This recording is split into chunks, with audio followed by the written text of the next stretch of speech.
No, I'm the head vampire. Mom? Well, I do have a life outside this house, you know.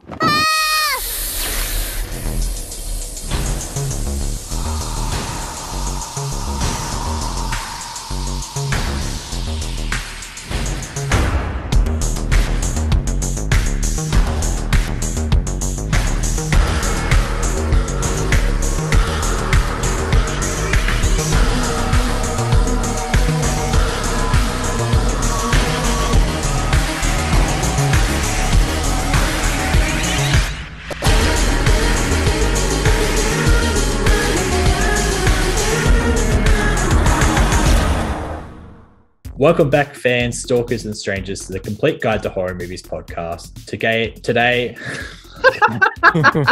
you know, that would work if it was me saying it, but I don't think it's working with you, VP. Today, we're discussing The Underseen, Jennifer's Body, starring Megan Fox and Amanda Seyfried, who we all personally recognize as Karen from Mean Girls. Ew.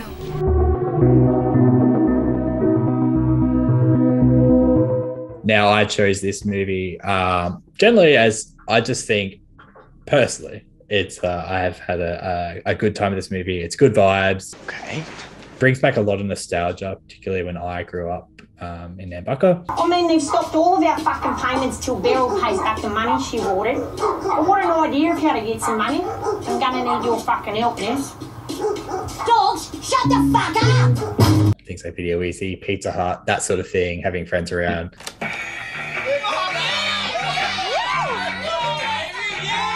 This movie doesn't take itself real, like, too seriously, which I like. There are quite a few quotes in this movie that, like, are still funny now. I recommend you shut the fuck up. All right.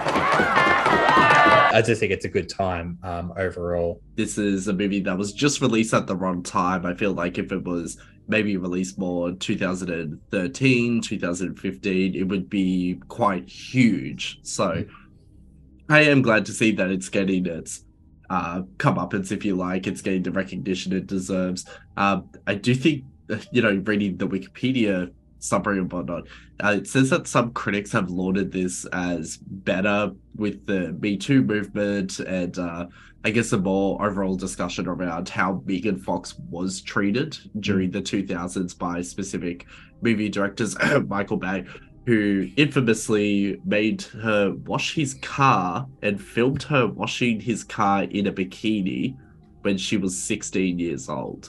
That's fucking weird. Yeah. That's creepy shit. So the poor things that, Megan Fox has gone through, I feel like this is her revenge in this movie. She's the one that kills the guys. She also, interestingly, never kills any women as far as I can remember. It's seen as bad things happen to her, she gets revenge against the men. And I love movies like that. I also feel that it doesn't go too heavy-handed on some of the themes around misogyny. If this movie was released today, maybe instead of Megan Fox, it'd be some TikTok star with short blue hair or something, and Ben Shapiro would do a fucking react video to it. So yeah, I really like this movie. I enjoyed it. I didn't watch it right away. I don't think I saw it till I think it was 2014 or something. It was a while after it came out. I remember seeing the posters. From memory, it was marketed pretty heavily. I haven't actually looked up the box office or anything, so I'm not sure how well it did, but I know it's got, somewhat of a cult following. I think it's, a pretty good horror comedy. It's definitely not like the best one that I've seen. I actually feel like, although I've only seen her in a couple of things, I never feel like any of the things that I've seen her in, Megan Fox, is popped. But again, I haven't seen that many things. But she absolutely steals the show in this movie and does a really good job. And it's just such a fucked up character and just a joy to watch. So overall, yeah, I enjoy this movie. It's good. Really, stop it. Just shut up.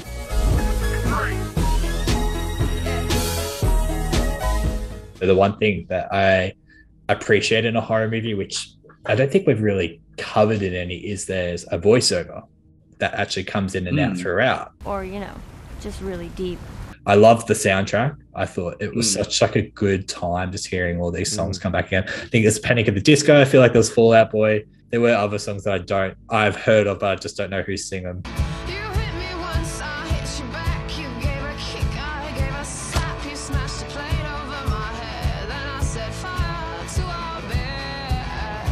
Chris Pratt's in it randomly. This is like I was thinking when I was, what is he meant to be a teenager? Because come on. Yeah, wow, he looks like what do you call him? Like a Jesus. what do you call him? Like a like a substitute teacher or yeah. You know, but you know when you go to like post grad, like college student, you've got your different types. Like I don't know, not a jock. He was fully that Steve Buscemi meme. That yeah. Hello, you. Yeah, Chris Pratt randomly was in it, which I thought was odd, but that was around like Parks and Rec. Okay, I'm here. My top favorite part of Jennifer's Body is actually the story for this one. I love when it's like, I'm not saying this is a completely original idea, but I love the fact that it's Megan Fox going against type. When I say against type, yes, she still plays a hot girl and everything, but I just love that she's this horror, takes no shit, complete badass, which I feel a lot of people would be like, oh, she's an icon and she's a legend and she's this, and she is all those things. But I really also appreciate the dynamic between her and Amanda Seyfried, who again is against type as well. She was carried in Mean Girls, very pretty. Here she's the very smart, she's the nerdy, geeky, you know, I guess loser if you like, even though she's not a loser, never will be. But I just like their friendship. I also just have one little point to make, which is there's been a lot of criticism about this movie because of the kiss between Amanda Seyfried and Megan Fox, but I don't think people understand just how, what's the word, it's like every single pop star, every single celebrity in 2009 called themselves bisexual. So this is tapping into that culture. Like everyone, Lady Gaga, Nicki Minaj, Madonna, Beyonce at one point even said she was bisexual, and it's like, okay, you're married to Jay-Z though. And it's like, you know, Megan Fox is actually bisexual in real life. So it's like, well, she's bringing that element from her real life into this movie. Maybe it was scripted. We don't know if this was a part made by Megan Fox or if a scriptwriter was just very horny and wanted to watch Karen from Mean Girls and Transformers bitch make out. But I still liked it. I thought it was cool because I also didn't see it coming. I was like, oh, they're best friends, they're platonic. And then when that scene happened, I was just like, oh, holy shit, I didn't know that I actually wanted to watch this, but I 100% do. And I will watch that scene every time. Everyone is bisexual. We're now getting into this TikTok generation where it's like, if your movies aren't 100% authentically represented by queer people, then you're not allowed to do it. And for me personally, I'm just like, this is acting. Like, you're supposed to act. You know, you don't have to be 100% a serial killer to play a serial killer. And while they also simultaneously ignore the fact that Megan Fox is bisexual, maybe Amanda Seyfried is as well. We don't know that about her. But who's to say that they can't do that, or why can't straight actors play gay characters? But that's my hot take for this episode. I'm just going to do that, and hopefully you don't get attacked in the comments. Yes, but standing out here yelling rabble, rabble, rabble isn't going to help anything. But we don't know what else to do, Mayor. It's kind of like a love-hate thing, but the song that becomes the anthem of the it's such a shit annoying song. And what's his name? Adam Brody does such a good job of acting like a dickhead front man. Listen, it's looking dangerous out here. You want to head someplace safer, like my van? What? I'm in survival mode right now, and I want us to get to a familiar place. And right now, I feel like that's my van. It was just beautiful to see him just do such a good job of mocking that. So that's, a high point for me. Do you want to work at Moosehoof Coffee forever? I don't. You know, I love me some campy comedy, and there's, you know, there's plenty of that throughout this movie. So I love that. Some of the dialogue is ridiculous. Ow, my tit. Fucking hell. Ridiculous movie. And I love that about it. So probably just all the comedy stuff. It's just great. Who's a cool dude? Or who's a hoe?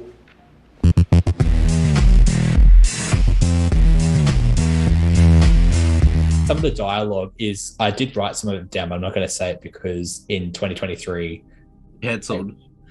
would not be saying it. Yeah, it's some of it. Yeah, and it comes like even like some of the comments from like not Adam Brody, Megan Fox. There's a comment by one of the teachers, which was funny watching it. But I'm thinking in 2023, this stuff probably would not be running now. Now, let's play vocabulary. Maybe I wanted a bit more blood or a bit more in depth, like with some of the kills. There's a shot, you know, where Megan Fox takes that jock guy out the back of the sports field. I think you see the mouth open and then her looks a bit like Pennywise actually. About to sort of engulf, and then there's the scene where she invites that sort of emo guy to the abandoned building or the housing estate, and then you just sort of see it behind the curtain sort of go down, like her biting. So I kind of wish you saw a bit more with that. In the credits scene, there's the little shot where it's like the home video, if you like, and the crime scene that showed that the band. What was the band again? Low shoulder. Yeah, that's the one. And they're being murdered by Amanda Seyfried's character in their hotel. And for me, I don't really like when people do those types of scenes in like the credits or post credits, unless it's trying to hype up a sequel or Marvel do this all the time. And it's just like, just put it in the actual movie, because I would have enjoyed the movie a lot more if I knew that the band members were killed, because I didn't really like them. I was just like, you know, at the start, it's just like, oh yeah, cool little indie band, whatever. Then finding out they're the ones who, you know, got Megan Fox to offer her something as a sacrifice, and it's like, well, you know, I want them dead first, and then they were killed last, and it's like, no, put that in the movie. We have to finish the movie. Who gives a fuck about movies? Personally, I think the pacing was a little strange. Like the part where Megan Fox explains basically what happened, it kind of seemed like it was almost too late in the movie that was happening. It just kind of happened at a weird point in the movie. And another thing that I thought was weird was when there's sort of like the big showdown in sort of that sewer type area. In your one, in the background. Do you have to undermine everything that I do? Jennifer just goes home and is just watching telly and is almost like surprised that she's coming after her to kill. Like, I don't know, that just doesn't seem... Yeah, that doesn't logically make sense. And I feel like a demon from hell possessing Jennifer's body probably wouldn't care about best friend necklace either. Like, I don't really get that. Like, she broke the necklace and then that kind of weakened it.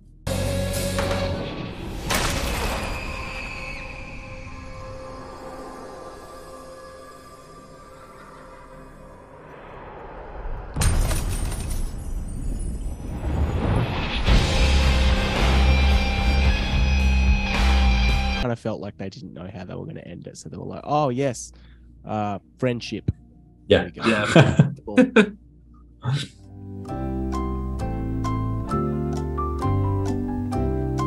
Interestingly, I was just having a look at what was out at the box office. We had Sorority Row out for a week.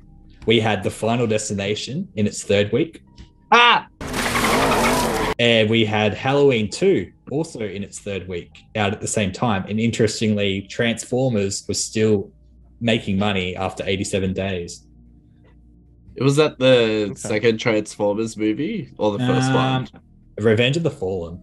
Oh god, the second one. I hate that one. So yeah, there's quite a bit of competition around the time. Not saying that kind of disregarded, but you know, you had about 3 or 4 sort of entries that were semi-new, sort of competing at the same time. With that as 2 well. Megan Fox movies.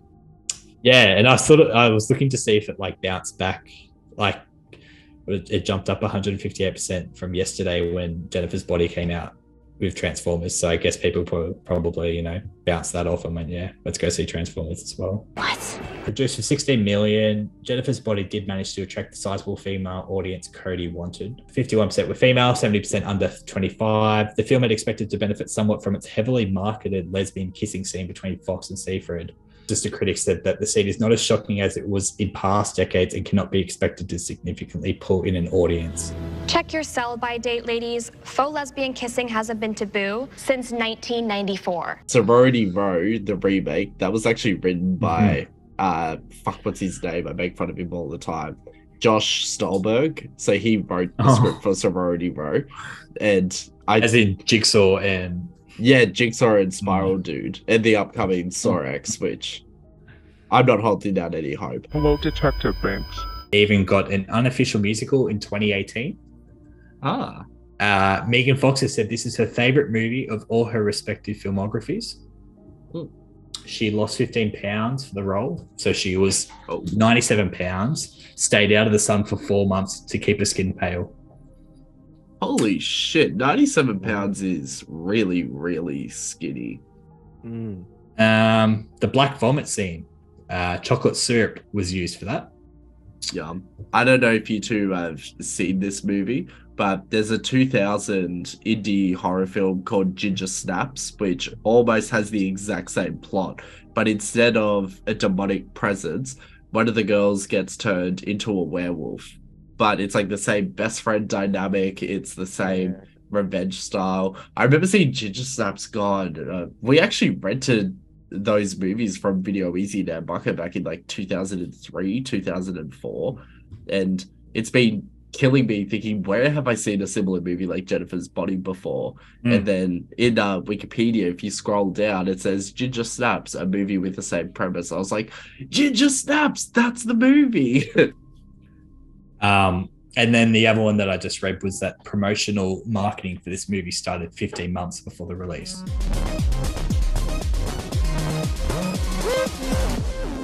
Eight out of 10 for this one. Yeah, as I said, good time. Doesn't take itself too seriously. A little bit underrated, I guess, a little bit of underrated gem that hopefully gets a bit more exposure over the years and may even spawn a remake or sequel down the track. You never know. Justin, your rating?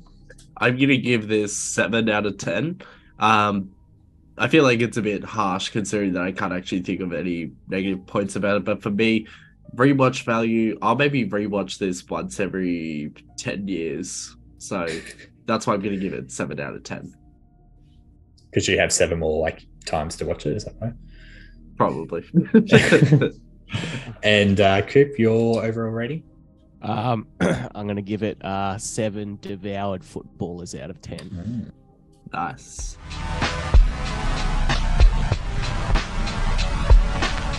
I still think this is a pretty fun movie. Like, I had a good time. I didn't take it too seriously. Yes, it has a couple sort of weak points. You know, some of the, like I said, some of the quotes and some of the dialogue is probably something you wouldn't use today. You know, I didn't touch earlier. It is nice to sort of touch on that sort of friendship aspect, especially in this case when Megan Fox is, you know, a really good looking girl. And then you've got Amanda Seyfried, who's sort of just like the nerd. And it's just sort of watching them together. It's sort of weird that they are friends, but, you know, you have friends of all different backgrounds and personalities. So it's sort of nice that they sort of touch on that as well. This is definitely a movie that you should check out if you like more of the darker comedy, like teen movies of the 90s and 2000s. So your Jawbreaker as opposed to Mean Girls. Give it a chance. I think that it does offer something for horror fans and comedy fans who might be light horror viewers per se. But also I'm very shocked that this movie didn't blow up as much as it could. Maybe the R rating kind of short-circuited that, or you know, I was kind of hoping for a sequel, even when I did watch this, and I wasn't really too interested in it in 2009. I thought maybe it could have just followed Amanda Seyfried's character, but again, 2009, Amanda Seyfried was just starting to really take off. I think this was a year after Mamma Mia. And it was around that period, yeah. So maybe she just didn't have time to do a sequel, or because of the lack of like huge mammoth box office returns, they were just like, nah, cancel sequel. So yeah, but definitely check it out. Fun movie. If you like horror comedy, then check it out.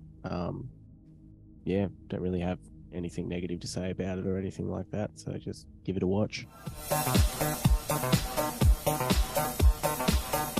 Listeners, like, comment, share, scream and shout if you liked this episode, and if you hated it, I am going to eat your soul and shit it out, Snicky!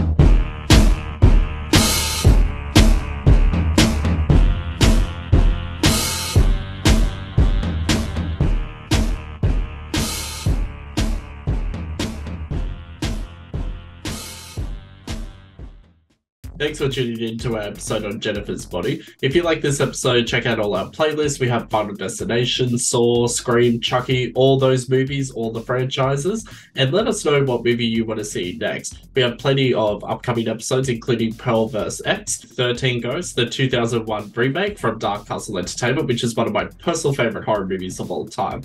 Leave us a comment below for what parts you liked. Also, let us know what you did like about this podcast. This helps us improve future episodes. And hope you have a great day. And if you did like this episode, kindly fuck right off. Bye.